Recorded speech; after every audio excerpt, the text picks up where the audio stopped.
Okay, let's dive into something pretty fundamental, something that's reshaping quite a lot. Smart contracts. You've given us some fantastic source material here, really detailed report, supplementary notes. It maps out the whole terrain. Yeah, it covers a lot, from the core concepts right through to, DeFi and beyond. It does.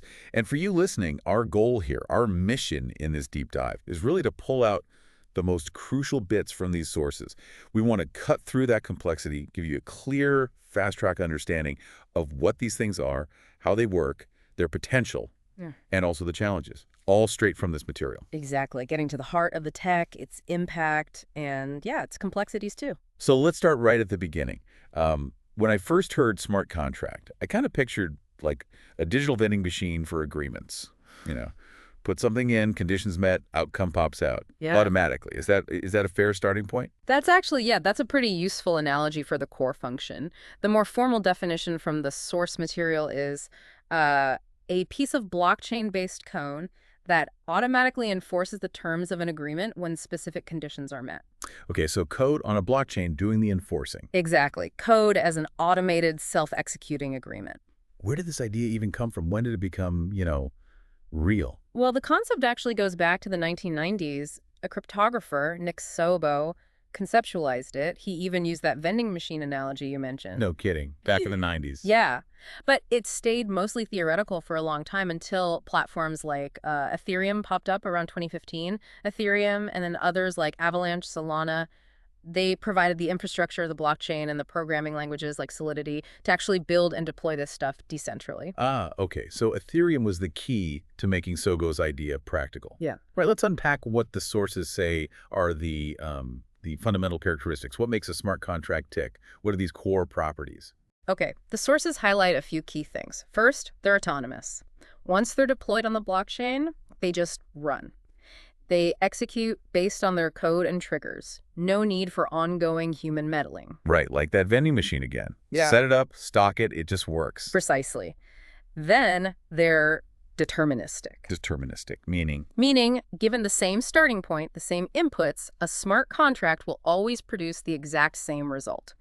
Every single time. There's no wiggle room, no subjective interpretation. And why is that so important here? Well, it's crucial for reliability, for trust. You need to know that the code will do what it's supposed to do, predictably. It allows anyone to verify the outcome. Got it. Predictable, verifiable code. Makes sense. Exactly. Then there's immutable. This one's big. Immutable, meaning it can't be changed. Generally, yes. Once deployed onto the blockchain, the code itself usually can't be altered. And like the sources point out, this is, well, it's a double-edged sword. How so? On one hand, great for integrity, right? The rules you agreed to can't just be changed later. But on the other hand, if there's a mistake, a bug in the code, fixing it after it's out there is super difficult, maybe impossible, unless you built in ways to upgrade it, which, brings its own issues. Yeah, immutability sounds both powerful and kind of scary if things go wrong. It really is. Related to this, they are transparent. The actual code of the smart contract and usually all the transactions it handles, they're visible on the public blockchain. Anyone can look. So you can literally read the contract's rules, provided you can read code, I guess. Yep. The logic is out in the open for inspection, and this transparency, this openness, leads to the final property they often talk about, trustless. Ah, that word. Trustless. It comes up constantly. Let's dig into what the sources really mean by that. Yeah, it's a bit of a misnomer sometimes. It doesn't mean there's no trust involved. As the sources explain, it's more about where the trust is placed. It shifts. Instead of trusting, say, a bank or a lawyer or some other intermediary to execute an agreement correctly, You trust the code. you trust the code and you trust the underlying decentralized network, the blockchain, to ensure that code runs exactly as written. The enforcement comes from the code and the cryptography, not from a person or an institution's promise. Okay, so it's not zero trust. It's trust the math in the network instead of trust the people. That feels like a really fundamental change. It absolutely is. And that fundamental shift is what unlocks entirely new ways of doing things, especially, as the sources heavily emphasize, in decentralized finance, DeFi. The sources really position smart contracts as like the engine room of DeFi. Not just a part of it, they are it, basically. Pretty much. DeFi tries to rebuild traditional finance lending, trading, insurance, all that, but on decentralized public blockchains. And smart contracts are the tools that actually encode all the rules, the business logic for these services, and make them run automatically. Right. So instead of using a bank's internal systems, you're interacting directly with code on a blockchain. Exactly. The sources talk about the DeFi stack, right? You've got the user interfaces like wallets, the blockchain layer at the bottom providing the ledger, Okay. and smack in the middle, the critical part, is that smart contracts layer. That's where all the core financial logic lives. And what kind of logic are we talking about? What specific financial jobs do these contracts automate, according to the report? Oh, all sorts. Yeah. Things like capital allocation, how funds get pooled and moved around, risk assessment, like figuring out collateral ratios automatically, calculating and paying out yield or interest, even handling collateral liquidation if a loan goes bad, and issuing new tokens too. Wow. Okay. So what does that actually look like? The sources give specific DeFi examples where smart contracts are doing the heavy lifting right now. This is where it gets really interesting, seeing it in action. Yeah, let's look at some key examples from the material. Take lending and borrowing platforms, like a Hub or Compound. Right.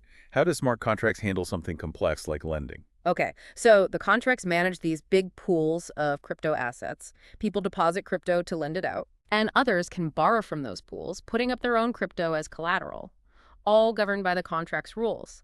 The contracts figure out the interest rates automatically, usually based on supply and demand in the pool, using algorithms. Okay. Dynamic rates. Exactly.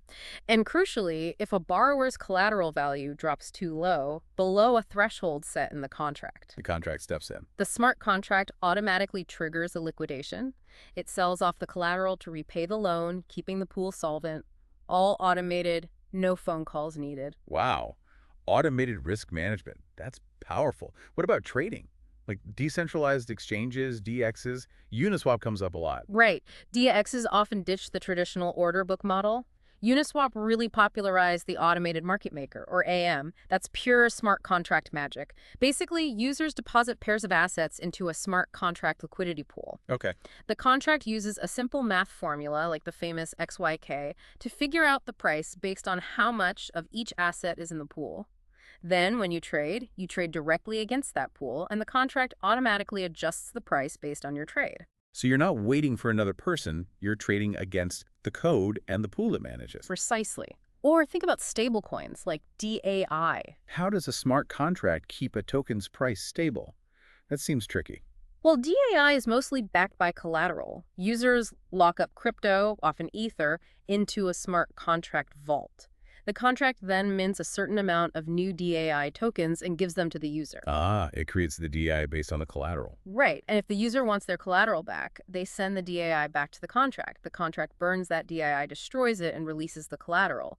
This whole minting and burning process, tied to collateral levels and managed by the contract's rules, is how it aims to keep the DAI price pegged to the US dollar, all automated and verifiable. Fascinating. Automating money supply based on collateral. What about yield farming or staking, like you're in finance? Yeah, similar idea. Smart contracts manage pools where people stake their crypto or provide liquidity. The contracts keep track of who put in what, and they automatically calculate and distribute rewards, maybe interest, maybe governance tokens, whatever the rules say. So the contract handles the reward payouts. Exactly. Some are even fancier. They automate the compounding. They'll take your rewards and automatically reinvest them back into the pool for you. Code managing complex investment strategies. What about decentralized insurance? The sources mention Nexus Mutual. Right. So instead of a traditional insurance company, Nexus Mutual uses smart contracts and, interestingly, community governance. Users pool capital together in a smart contract to cover specific risks, like maybe another smart contract getting hacked. Yeah. If something bad happens, someone makes a claim. Often, other members of the community vote on whether the claim is valid based on evidence. Those votes are recorded, and if the claim is approved according to the rules encoded in the smart contracts, the payout from the pool happens automatically. So the code and the community act like the underwriter and the claims adjuster, sort of. In a way, yes. And one more, tokenized derivatives and synthetic assets, like synthetics. Creating on-chain versions of real-world assets. How do contracts do that? Yeah. On synthetics, users lock up collateral in a smart contract to mint synths. These are tokens designed to track the price of other assets, could be stocks, currencies, commodities, whatever. How do they track the price? They rely on Oracle's data feeds that constantly pull in the real-world price information. The smart contract uses that data to ensure the synth's value mirrors the real thing. Then people can trade these synths on the blockchain, getting exposure to, say, Tesla stock or the price of gold, without ever actually holding the underlying asset. It's all enabled by the contract logic and those price feeds. Okay, wow. They really are incredibly versatile tools. They're powering this whole new financial world. So, skipping back a bit, what are the big overarching benefits here? Why rely on these coded agreements? What do the sources highlight? The benefits are pretty profound, according to the material. A huge one is disintermediation. Smart contracts can cut out the middlemen, banks, brokers, sometimes even lawyers in a lot of transactions. You interact directly, peer-to-peer or peer-to-code. And cutting out intermediaries usually means savings, right? Time and money. Yeah, exactly. Which leads straight to efficiency. Big time. Smart contracts run 24/7, globally. No holidays, no downtime. Transactions can settle in minutes or even seconds, depending on the blockchain, compared to days in traditional finance. That always-on aspect is a massive difference. It really is. And think about accessibility. Anyone with an internet connection and a crypto wallet can, in theory, interact with these public smart contracts. You don't necessarily need a traditional bank account or a credit history or be in a specific country. It potentially opens up financial services to millions, maybe billions, who were excluded before. Lowering the barrier to entry globally. Yes, and all this disintermediation and automation, it contributes to cost reduction, cutting out administrative overhead, infrastructure costs, potentially lower fees. Makes sense. And the last one mentioned is programmability. Right, and this is key. Unlike a static legal document, smart contracts are code. You can bake complex, dynamic logic right into the agreement. Rules that automatically adjust based on external data or the passage of time or other on-chain events. This allows for really innovative financial products and automation that just wasn't feasible before. So they promise this future that's more open, faster, cheaper, more automated. Sounds amazing. But the sources also dedicate a lot of space to the risks, the limitations, which brings up the crucial question. What are the downsides? What are the pitfalls of trusting code this much? Yeah, it's really important to understand this trust shift isn't risk-free. There are significant vulnerabilities. Probably the biggest one, highlighted again and again in the sources, is code vulnerabilities. Bugs in the code. Exactly. Smart contracts are written by people, and people make mistakes, logic errors, security flaws. These bugs can be found and exploited by attackers. And because they're autonomous and, crucially, often immutable? Right.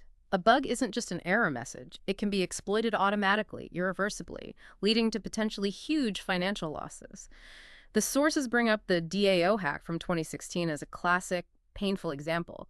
A bug in the code was exploited, millions were stolen, and it led to this huge controversy and even a split in the Ethereum blockchain to try and recover the funds. Wow. So a bug can be catastrophic. It absolutely can be. Another major vulnerability is oracle manipulation. Oracles. Those are the things feeding outside data into the contract, right? Exactly. Smart contracts often need real-world info, the price of Bitcoin, say, or the result of a sports game, or weather data. They get this from oracles. But what if the oracle is compromised? What if it feeds bad data, either by mistake or maliciously? Then the contract acts on bad information. Precisely. The contract's logic might be perfect, deterministic, just like we said was a benefit, but if the input data is garbage, the output will be garbage. G.I. Joe, garbage in, garbage out. And that wrong outcome can be exploited.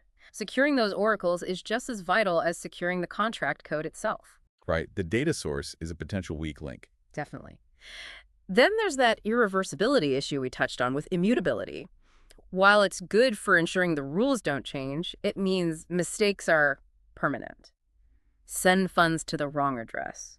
Deploy contract with a hidden flaw. There's usually no undo button, no customer service line to call, unless the contract was specifically built with upgrade paths or escape hatches, which, again, can introduce their own centralization risks or complexities. Ouch, no takebacks. Pretty much.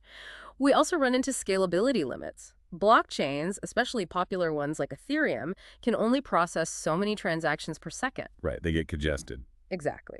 So during busy times, interacting with smart contracts can get really expensive because of high transaction fees, gas fees, or just slow because the network is clogged up.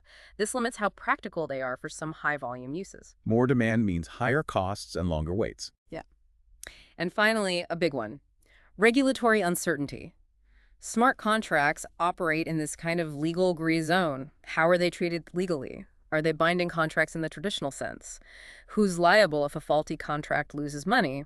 Regulators are still figuring all this out, and that uncertainty creates risk for everyone involved: developers, users, businesses. So huge potential, definitely. Yeah. But also some really significant technical hurdles and legal question marks still hanging over them. We've focused a lot on finance because that's where they exploded first, Yeah. but the sources are clear they're spreading out. Yeah. Where else are we seeing smart contracts being used now in 2025? Yeah, this is where you see the technology branching out beyond just DeFi. They're popping up in all sorts of sectors, usually automating pieces of complex processes. Think about supply chain management, for example. How does code help track like a shipment of bananas? Well, a smart contract could be set up to automatically release payment to the banana farmer the instant a sensor confirms the shipment arrived at the port and the temperature was correct throughout the journey. That confirmation gets recorded on the blockchain, triggering the contract. The sources mention things like IBM Food Trust, used by big names like Walmart and Nestle and Chain, tracking luxury goods. They use this kind of automated verification and payment release. Automated payments tied to real-world events. Very efficient. Yeah. What about real estate? That seems like a prime candidate for cutting paperwork. It does, yeah. It's still early days in many ways, but people are definitely exploring it. Using smart contracts to streamline property transfers, manage escrow funds automatically, or even automate rental agreements like releasing a security deposit if conditions are met at the end of a lease. Platforms like Propi are doing blockchain-based property sales.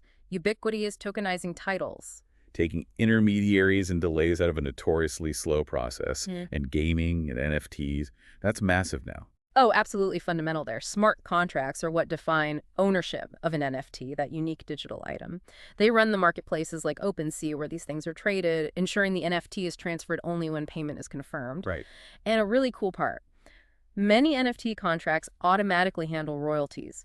So every time an artwork NFT is resold, the smart contract automatically sends a percentage of the sale price back to the original creator. Wow. Automated royalties for artists. That's huge. It is. Games like Axie Infinity are built entirely around NFTs managed by smart contracts. Okay, so ownership, trading, royalties, all managed by code. What about the legal industry and DAOs, decentralized autonomous organizations? Yeah, for DAOs, smart contracts are basically the operating system. They encode the organization's rules, manage the treasury, handle voting on proposals. So the code is the organization's bylaws, in a way. Pretty much, yeah. Platforms like Aragon or Gnosis Safe help build these. In the legal field itself, it's less about replacing lawyers entirely, more about automating specific clauses or processes within agreements. Think automated escrow release, or triggering actions based on verifiable data points. And then there are things like Kleros, using smart contracts for decentralized dispute resolution, like online arbitration. Code as automated agreements, or even mini courts. Interesting. What about healthcare? That feels sensitive. Very sensitive, and adoption is definitely more cautious, but the potential is there for managing data sharing with consent. Imagine a smart contract controlling access to your health records. It only releases specific data to a specific doctor for a specific time if you grant permission via a blockchain transaction. Putting the patient in control via code. That's the idea. Projects like Burst IQ are working on health data marketplaces, and MetaLedger uses blockchain and potentially smart contracts in the pharma supply chain to track drugs and fight counterfeits. Privacy management and supply chain integrity. Got it. And education. Verifiable credentials. Think digital diplomas or certificates. MIT Media Lab and others have used platforms like BlockCerts to issue credentials recorded on a blockchain. A smart contract or related tech can verify that this digital certificate is authentic and hasn't been tampered with. So employers could instantly verify a degree without calling the university. Exactly. Much higher confidence, instantly verifiable. Okay. And finally, governance and identity. Public sector uses. Yeah, again, mostly exploratory or foundational still. Estonia's e-residency program is often cited as building blocks for digital identity systems that could leverage this tech. There have been pilots for blockchain-based voting, where smart contracts could potentially manage voter lists and tally votes with high transparency and security. You could also imagine programmable government payments like grants or benefits being automatically dispersed once eligibility criteria are met and verified by an oracle. Using code for more transparent, efficient, maybe more secure public services. Wow. It's actually kind of amazing how many different fields these coded agreements are starting to influence. They really are moving beyond just finance. The core idea, automated, transparent, trust-minimized execution of agreements, has really broad applications. So looking ahead then, what's next? What emerging trends for smart contracts do the sources point to? Well, the material suggests continued evolution, trying to tackle current limitations and unlock new capabilities. A big focus is on cross-chain interoperability, making it easier for smart contracts on, say, Ethereum to interact with assets or data on Solana or Avalanche or other blockchains, breaking down those silos. Projects like Layer Zero, Polkadot are working on this. Connecting the different blockchain ecosystems. Makes sense. Yeah. There's also early exploration into AI-enhanced smart contracts. Using AI maybe for more complex decision-making triggers within a contract, or maybe using AI to help audit code for vulnerabilities. Interesting. AI meeting blockchain. Would be powerful. Mhm. Then there's regulated DeFi or re-DeFi. This is about trying to build compliance features like identity checks, KYCML stuff directly into the smart contract logic itself. Trying to bridge the gap with traditional finance and regulation. Exactly. To make it easier for institutions to get involved. Related to security, formal verification is becoming more important. This uses mathematical methods to rigorously prove that a smart contract's code behaves exactly as intended before it's deployed, trying to catch those critical bugs proactively. Because immutability makes fixing them later so hard. Precisely. And finally, modular DeFi. This is about designing smart contracts more like Lego bricks, reusable, interoperable components.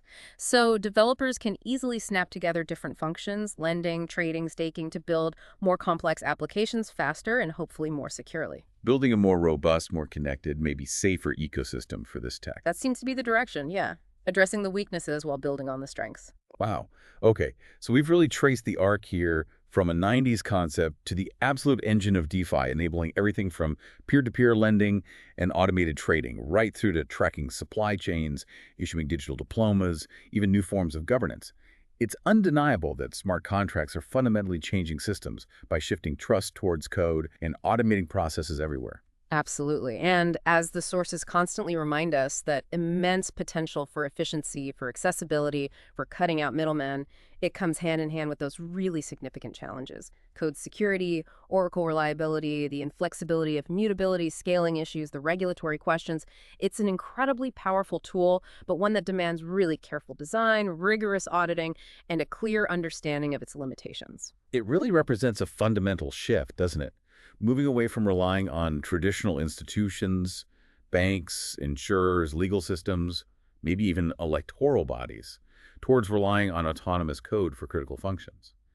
And when you think about that shift, placing our trust so heavily in code for things that govern our money, our assets, maybe even our identity or how we organize ourselves. It does raise that final, profound question the sources sort of leave us with.